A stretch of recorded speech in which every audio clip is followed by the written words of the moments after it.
Saudaraku, korban kebakaran di Kota Blangkejeren, Kabupaten Gayo Luas pada Rabu 3 Mei 2023 menerima bantuan masa panik dari Polres bersama pengurus Bayangkari Kabupaten Gayo Luas.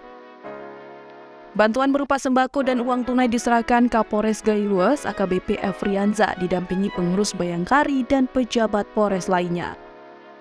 Seperti diketahui, musibah kebakaran yang terjadi di Kota Blangkejeren pada Selasa 2 Mei 2023 malam menyebabkan sebanyak 43 unit rumah hangus terbakar. Akibat kejadian itu, kini 145 jiwa mengungsi ke halaman masjid dekat lokasi kejadian. Informasi yang dihimpun tribungayo.com, Kapolres Gayo Luas beserta jajarannya langsung menyerahkan bantuan sosial dari Kapolda Aceh dan Polres Gayo Luas serta personel Kompi Brimob, juga pengurus Bayangkari Cabang Gayo Luas. Kapolres Gayo Luas AKBP Efrianza mengatakan semoga para korban kebakaran di Kota Blangkejeren tersebut diberikan kesabaran dan ketabahan dalam menghadapi musibah kebakaran itu.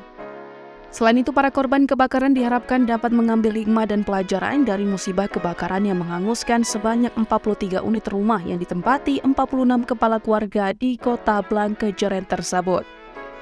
Kapolres mengatakan selain itu personel Polres Gayo Luas bersama TNI dan Kompi Brimob serta masyarakat membersihkan puing-puing sisa kebakaran tersebut.